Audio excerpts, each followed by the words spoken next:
Hi, everyone. This is Jeff Clark of the Paydirt Prospector. I'm here in Toronto at the Metals Investor Forum. And today I'm with the CEO of Emperor Metals, John Florek. John, thanks for joining me. Yeah, thank you, Jeff. Thanks for the invite. So one reason that I like Emperor is because of your background and what you've been able to do with AI. Your experience also, of course. So give us a quick background on what John Florek has done in the minerals and metals industry. Yeah, I have 35 years experience in the industry. First half was in exploration. Subsequent half was in production, both underground and open pit. Okay, so I spent like half a decade underground, another half decade in the open pit. So I got a unique skill set to combine both exploration and production. And I'm trying to leverage that into this company. I worked for majors such as like BHP, Placid Dome, Barrick, Teck. Most recently, I was chief geologist up at Detour Lake Mine, which subsequently got acquired by Kirkland Lake Gold. And then Agnico Eagle saw the generational mine that Detour Lake Gold would be and took out all of Kirkland Lake. So I was part of that story. We used the foundational approach to AI was developed up there, and I'm bringing it to this little junior. But what you did with AI was the mine there was producing a certain amount. After you applied AI to the same deposit, production was actually increased, right? Absolutely. We created these super domains based on our novel geochemical approach by domaining out the estimation within geochemical domains. And then now we create, we can use the methodology of using AI to subdomain that more specifically. Mm-hmm. So think about it. When you're dealing with 40 different elements, gold precipitating out a solution at different rates by different chemical encounters. Like you hit iron, it precipitates out a solution a lot faster. You use that type of chemistry to domain and estimate it. And when we sent that through the mill, we saw a 20% increase of gold going through the mill, which at the time gold was about $1,100, and that equated about like $150 million extra revenue per year. Extra revenue per year. Yeah, I mean, now wow. I think that model at $2,500 gold would be like $325 million. Yeah, right. And you were talking about these majors these companies are highly leveraged for gold. And right. So, yeah, it's not crazy. A lot of juniors are using AI. You're applying it to your projects here. Is it working at your flagship Duquesne? Is AI helping you there? Yeah, AI, it's a big time saver. People get misconstrued about AI. It's easy to use. It's like Chat GPT. It's supposed to make your life easier. Right. Okay, so it takes the place of about 5 or 6 different geologists. The work they would do over a year or two, I could do in a month with AI, especially when you're trying to make more complex models. Yeah. And it's great for making geological models quickly for targeting. And we could rebuild these models quite quickly, and it helps quite a bit. But, you have to have trained geologists and workers to know what type of inputs you want to put into it. Just right. You can't just use Chat GPT and create something intelligent without understanding the variables that you want the paragraph to become. Right. So 2 projects now. I was really excited to see you acquire the other project. But first, tell us about Duquesne West, right? Yeah. Where's it at? What's the status right now? And what's just ahead? Yeah, both the projects are in the same district. Yeah. In the Rouen-Noranda camp.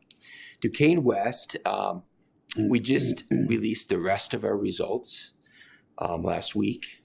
We were sampling historical drilling that contained gold that no one ever sampled before, so that was a huge benefit. It's a big open pit.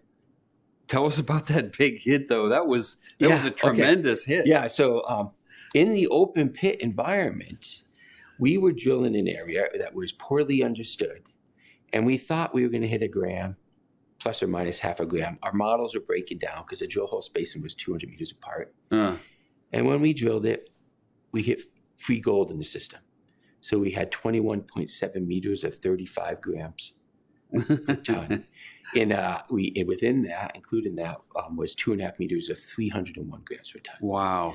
And it's in the broader zone because when you mine, you would want to mine the geological unit because there's gold kind of scattered, and you never know where that free gold will fall out of the solution. That's why I lumped it into a broader interval, because I have production experience, and that's how I would actually deal with it in an open pit environment. I can't mine, when I'm in a rope shovel with 12-meter benches, I can't mine 2.5 meters. It's going to get diluted to hell. So there's a lot of reasons why we put it in the broader interval. And it was, no matter what, it's a really good hit. It's going to help increase. Yeah, it's going to help increase the ounces in the open pit environment, and the grade and the economics will significantly improve. Yeah. So yeah, we're going to follow that up. And you have a resource coming out pretty soon on Duquesne West, an updated, or is it your inaugural resource? Yeah, it's going to be our maiden one, and it'll be probably April. I was always signaling to the market into Q1, but I can't control assay labs and consultants and stuff, so it'll probably be done in April. Is it reasonable for us as investors to expect that resource to be over 1 million ounces? Yeah, I think that's a very reasonable assumption. We want to grow it by another 50%, and so that's huge. Keep in mind, we've only done 16,000 meters of our own drilling, but there was 105,000 meters previously of unsampled. But we also added about 10,000, just over 10,000 meters of historical core that was never sampled. So that's going to be all put into there. And our strategy for 2024 was really trying to add those incremental ounces to get, lower the stripping ratios.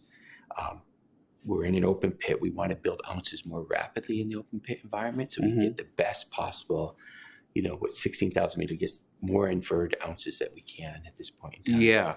So you got the resource coming out in a month or two, and then what? Will you go back to drilling there then? Exactly. Okay. So we're gonna have another raise, so another financing very soon, and we're gonna run at the same pace. We don't want to over dilute our shareholder base, so we're gonna do a smaller raise, and then with these drill hole results and people understanding the project more, we'll do a subsequent raise to get. We probably want to raise a total of about $4 million for 2025. And that would get you through the rest of the year, I would assume. Absolutely, yeah. Would the raise be after the resource is announced? Because I wonder if you get a little bump in the stock from the resource update. That's a good question. We're going to announce it sooner because we want to take advantage of what's in front of us right now in regards to, timing and getting the drill rigs out in the field. You have to meet commitments and stuff like that. So I don't want to run too far behind schedule. Real quick, tell us about the other project and what we can expect going on there at that project this year. Yes. So we're still under purchase and sales agreement. We should finalize that as we communicated in our press release at the end of March. And then we're going to do a gap study. So that project basically is an underground mine that was actually never mined. They basically were in the process of developing it to mine it. They did a scoping study, a pre-feasibility study, a feasibility study. Wow. They did 2 bulk samples. Bulk samples came back 96% recovery with an average grade of 4.35 grams per ton. And they have a vent raise. Then a larger entity acquired this company. And then there was a court case and stuff. So at the end of the day, our company consolidated. It took us about a year or so to consolidate because Eldorado had their surface rights, Maritime had the undersurface rights. There were 2 other number companies. So basically, we consolidated it. We're going to do a gap study, and it'll help us form our strategic plan. But the goal is dewater it, do some rehab, and get into mining. Yeah.